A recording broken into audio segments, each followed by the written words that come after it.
우리 교회 입구에 들어오면 팻말이 하나 있어요.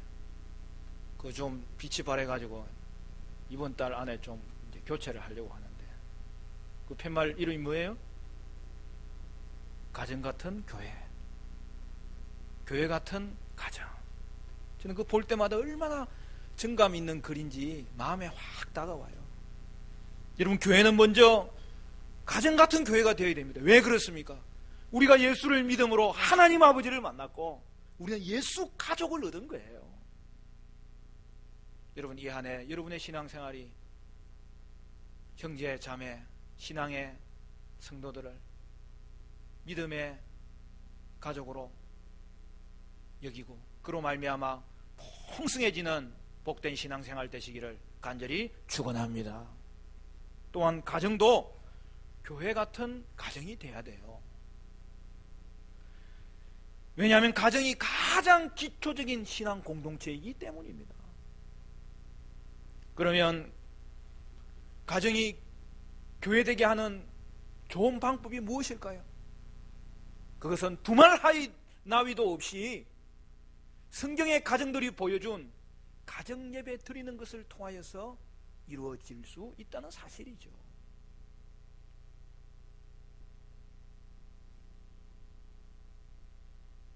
저는 새해 첫 주 또는 둘째 주 신년 비전 설교를 하는데, 이번 주 다음 주 제가 가정 예배에 대해서 설교할 마음을 하나님께서 주셔서 그거 나누기를 원해요. 저희 교회 올해 비전도 작년과 동일하게 갑니다. 말씀을 묵상하는 성도, 가정 예배 드리는 가정. 하나님께서 그러한 성도와 그 가정을 하나님의 은혜 가운데 충만케 하실 줄로 믿습니다. 성경 속의 가정은 하나님께 예배하는 가정이었어요. 찬송가 559장 사철의 봄바람 불어있고, 여러분, 이 찬송은 성경적인 가정의 모습을 참 잘 노래했어요. 여러분, 가정 예배 드릴 때 이 찬양 많이 하십시오. 이는 우리나라 우리 분들이 작사 작곡한 거예요. 작사가는 전영택 목사님, 돌아가셨지만은 감리교 신학교 교수님을 역임하셨어요. 작곡가는 구두회 장로님, 아마 지금도 살아계실 거예요. 음악대 교수지만 그 은사를 성경 이 작곡하는 일에 얼마나 잘 활용하셨는지 몰라요. 그래서 나온 찬송가가 559장 사철의 봄바람 불어있고인데, 여러분 가서 1절이 사철의 봄바람 불어있고 하나님 아버지 모셨으니 믿음의 반석도 든든하다 우리 집 즐거운 동산이라 고마워라 임마누엘 예수만 섬기는 우리 집 고마워라 임마누엘 복되고 즐거운 하루하루.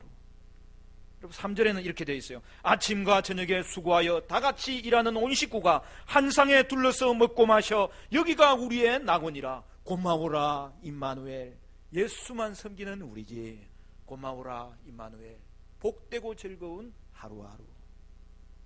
할렐루야. 저는 그 중에도 이 3절이 참 좋아요. 또 3절 중에서도 한 상에 둘러서 먹고 마셔. 얼마나 아름다운 모습입니까? 여러분, 가족은 무엇보다도 식사하는 공동체예요. 그런데 요새는 이 한 상에 둘러서 이렇게 먹고 마실 수가 없어. 애들이 작아가지고 중간에 덤성덤성 빈다니까. 한 상에 두르려면 집에 애들이 많아야 되는 거예요. 우리 화정충현교회 모든 성도님들의 가정은 다들 3명 이상 낳기를 축복합니다. 우리 김홍영 장로님은 아멘 하면 어떡하나. 우리 청소년부도 아멘 아멘 했어요. 왜 3명 낳아야 돼요? 우리 집이 3명이니까. 2명 있는 사람은 좀 올 한 해 힘을 좀 써보세요. 사랑하는 성도 여러분,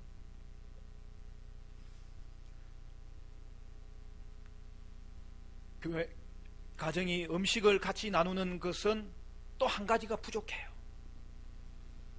왜 그렇습니까? 한 상에 둘러서 육적인 음식을 먹듯이 가족이 한 상에 둘러서 예배하며 영적인 음식을 먹을 수 있어야 되는 것입니다.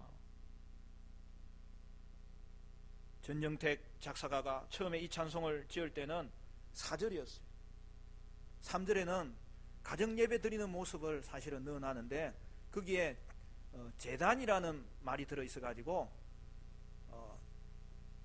조금 그 구절이 빼는 게 낫겠다 그래서 찬송가를 편집할 때에 한 절이 빠진 거예요.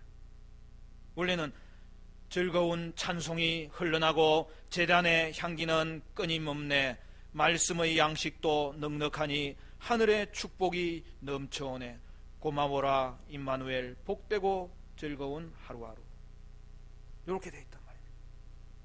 그럼 여기서 뭐 제단이라는 거는 빼는 게 좋죠. 그래 여러분 향기는 기도의 향기가 정말 복된 향기잖아요. 그래서 기도의 향기는 끊임없네 이렇게 고쳐 부르면 너무나 좋은 가정 예배에 대한 내용이 담겨져 있는 찬송인 것이죠. 여러분 가정 예배의 세 가지 요소는 말씀과 기도와 찬송입니다. 복잡한 게 아니에요. 하나님 말씀 같이 읽고 그 말씀 같이 묵상한 것 서로 나누는 거예요. 우리 아이들도 초등학교 들어가기 전부터 사모님이 애들을 이렇게 앉혀놓고 말씀을 읽고 어떤 말씀이 너의 마음에 와닿니? 그러면 그냥 이야기해요. 그때부터 애들이.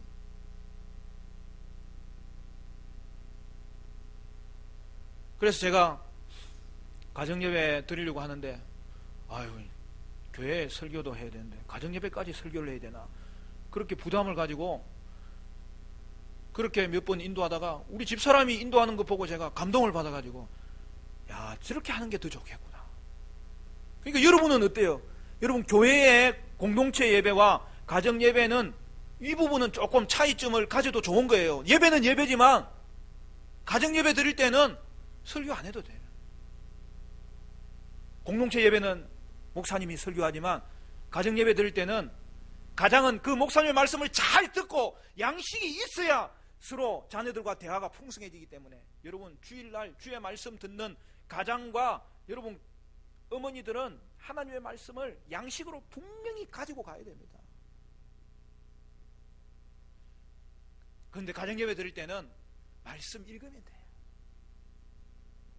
그리고 한 3분 정도 한 2번 3번 정도 읽으면서 묵상하라고 하면 여러분 다 묵상할 수 있어요.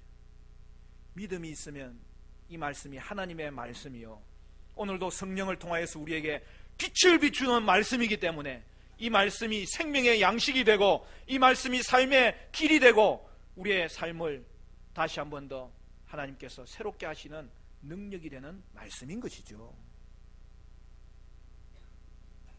여러분 가정 예배 드릴 때는 성찬식 안 해도 돼요.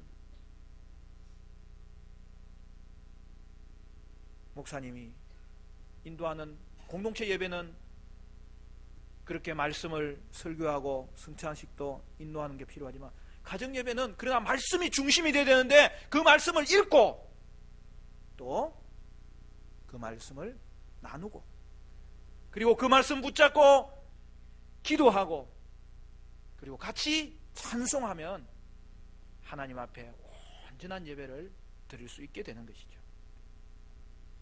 따라서 우리는 가정 예배를 통하여 즐거운 찬송이 흘러나고 기도의 향기가 끊임없고 말씀의 양식이 넉넉할 때 하늘의 축복이 우리 가정에 풍성하게 임하게 될 것을 기대할 수 있는 것이죠. 아빠가 인도할 상황이 못 되면 엄마가 하면 돼요. 엄마가 안 되면 형제들이 해도 돼요. 형제가 안 되면 개인적으로 큐티하면 돼요.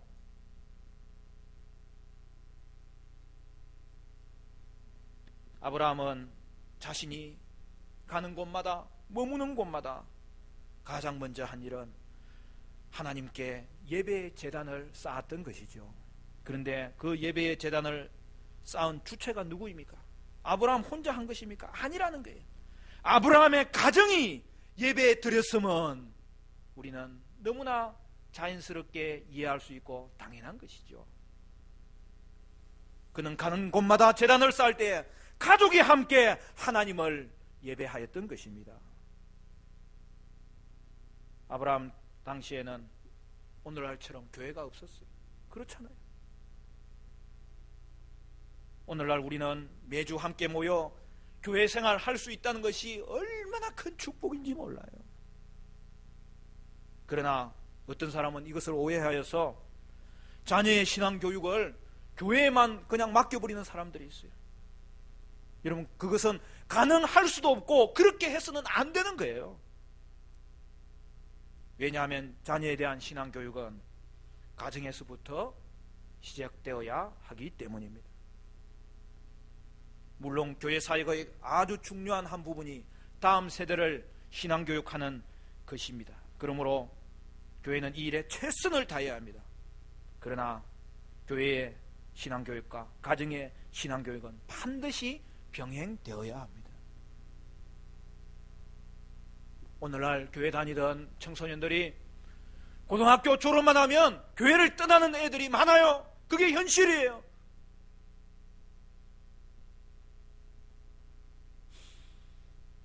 대학생활도 잘 하였더라도 또 직장 가면 어떻게 될지 몰라요. 결혼하면 또 어떻게 될지 몰라요.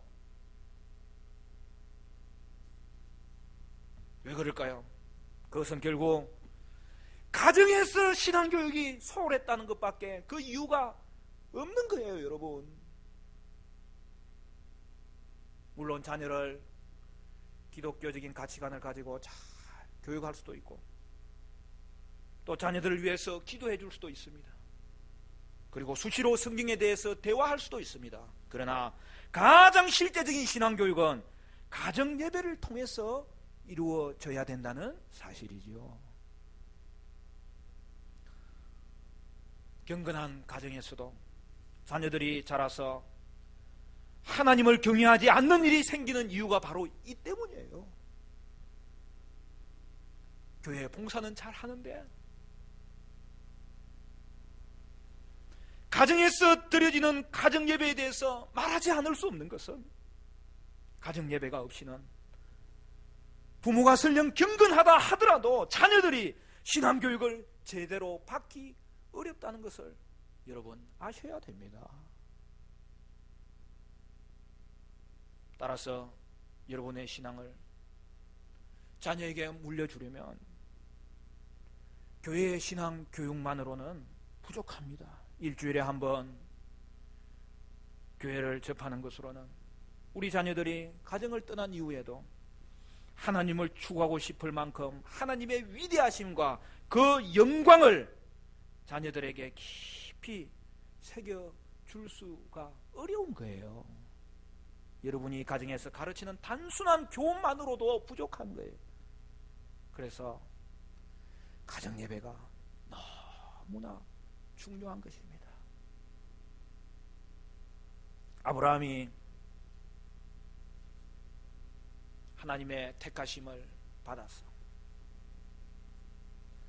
갈대아 우르를 떠나 하나님이 인도하시는 가나안 땅에 머물게 되었는데 어느 날은 하나님이 아브라함을 택하신 목적에 대해서 가르쳐주기 위해 창세기 18장을 보면 두 천사와 함께 나그네의 모습으로 그에게 나타나시는 것을 볼 수 있습니다.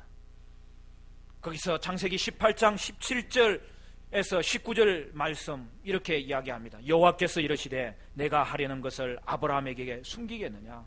아브라함은 강대한 나라가 되고 천하 만민은 그로 말미암아 복을 받게 될 것이 아니냐?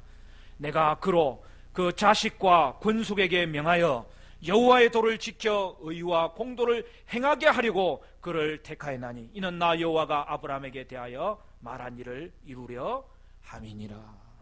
여기서 하나님은 아브라함에게 그를 택한 목적의 일부가 무엇인지를 가르치는데 그로 그 자식과 권속에게 명하여 여호와의 도를 지켜 의와 공도를 행하게 하려는 데 있다. 그렇게 말합니다. 그러면 아브라함은 여러분 이 일을 언제 하였을까요?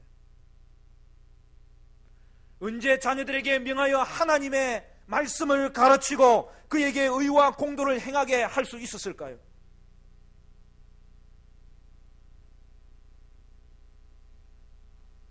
여러분, 당신은 오늘 우리처럼 지역교회에서 이것을 대신하도록 맡길 수 있는 그 교회 자체가 없었다니까요.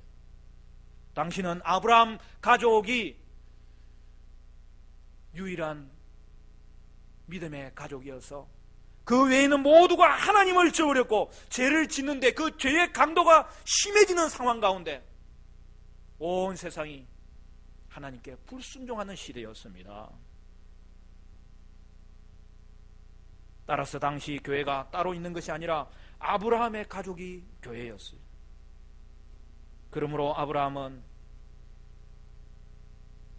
자녀에게 명하여 하나님의 도를 지키게 할 수 있는 그러한 자리를 마련했는데 그 유일한 방법은 가정에서 예배하는 것이고 예배를 통하여 하나님의 도를 지켜 행할 수 있도록 그들을 가르치고 함께 기도하고 하나님께 제사하고 하나님께 예배했던 것이죠.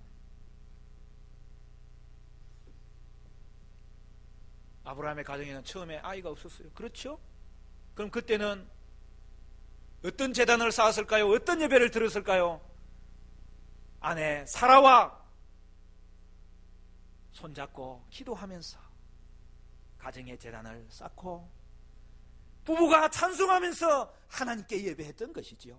그 이후에 이삭이 나고 나서는 자녀들과 함께 하나님의 말씀을 나누고 가르치고 묵상하고 그들과 함께 기도하고 자녀들과 함께 하나님을 찬양했던 것이죠. 이삭을 낳고 아주 중대한 사건이 있었습니다. 여러분이 잘 알듯이 하나님이 아브라함에게 너의 독자 이삭을 번제로 드려라.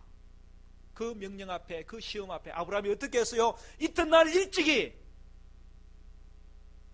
모리아 산을 향하여 이삭과 장작을 매는 종들을 데리고 출발합니다.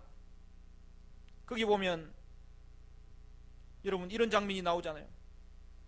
같이 동행하는데 이삭이 아브라함에게 불과 나무는 있는데 번제할 어린 양은 어디 있나이까? 그렇게 물은 것은 이삭이 평소에도 예배하는 것을 익숙해 했고 그날도 그 예배의 과정을 그는 하나님 앞에서 기대하면서 가고 있었다는 사실이죠.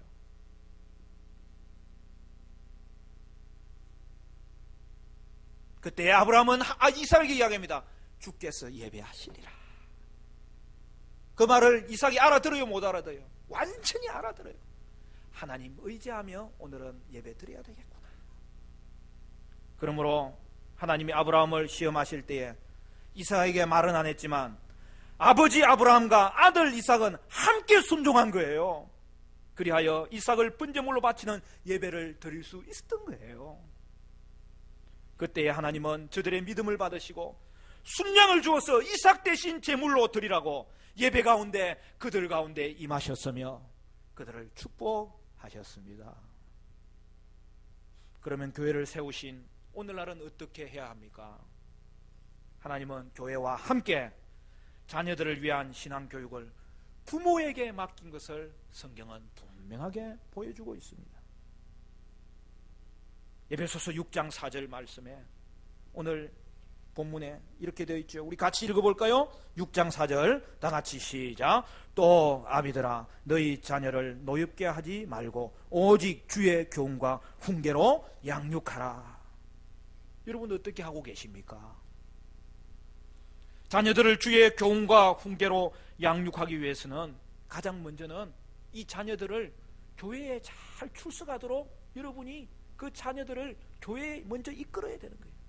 그러나 자녀들을 주의 교훈과 훈계로 양육하는 일은 어쩌다 우연히 이루어지는 것이 아니기 때문에 교회 학교를 위해서 기도하되, 그러나 가장 우선된 것은 가정에서 부모가 자녀의 신앙교육에 반드시 힘써야 되는 것입니다. 그리고 그것을 실제로 행할 수 있는 자리는 바로 가정 예배를 통해서 이루어지는 것이지요. 아버지가 꾸준히 인도하는 가정 예배야말로 자녀들을 주의 교훈과 훈계로 양육하는 가장 확실하고 가장 측정하기 쉬운 실제적인 최선의 방법인 것입니다. 따라서 우리는 성경의 가정들을 면밀하게 생각해 볼 때마다 고백하지 않을 수 없는 것은 그 가정들이 보여준 교회 같은 가정의 모범을 나도 따라야 되겠다, 그러한 감동을 받게 되는 것이죠. 매튜 헨리 목사님은 가정예배의 모범이 되는 그러한 목사님이셨어요. 그는 이야기하기를, 당신의 가정을 작은 교회로 만드십시오, 그렇게 늘 교인들을 권면했던 것입니다. 이에 대하여 그는 다음과 같이 구체적으로 설명합니다. 가정이 주님의 집이 되면 그 때문에라도 우리는 가정을 사랑하게 될 것이다. 매일의 말씀 묵상은 하루 중 가장 달콤한 즐거움이 되고, 가정 예배는 가족들에게 가장 소중한 위안이 될 것이다. 가정 속의 교회야말로 내가 자녀에게 물려줄 수 있는 가장 좋은 유물이고 유산이다. 사랑하는 성도 여러분, 어떻게 하면 이 소중한 믿음 자녀들에게 잘 물려줄 수 있을까요?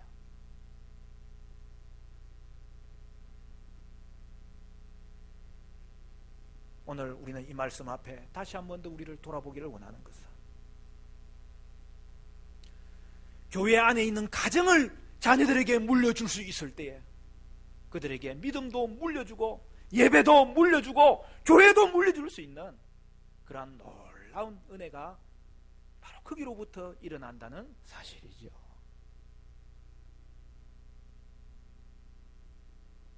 다음 주에 또 한 번 더 이 부분에 대해서 묵상하기를 바라는데,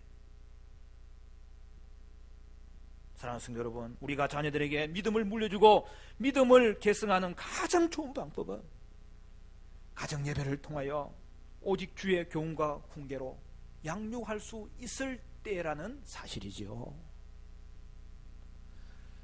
사랑하는 성도 여러분, 이 안에는 우리 교회 모든 성도의 가정은 가정마다 매일 가정 예배를 드리고 최소한 일주일에 한 번이라도 시간을 정하여 가정 예배 드리는 그러한 은혜가 있게 되시기를 간절히 바라고, 집집마다 드리는 이 가정 예배를 받으시기에 합당하신 하나님께서 부모들의 주님이 되시고 자녀들의 주님이 되시고 여러분의 가정을 통하여 높임 받으시는 그 은혜의 역사가 여러분 각 가정마다 임하게 되시기를 간절히 축원합니다.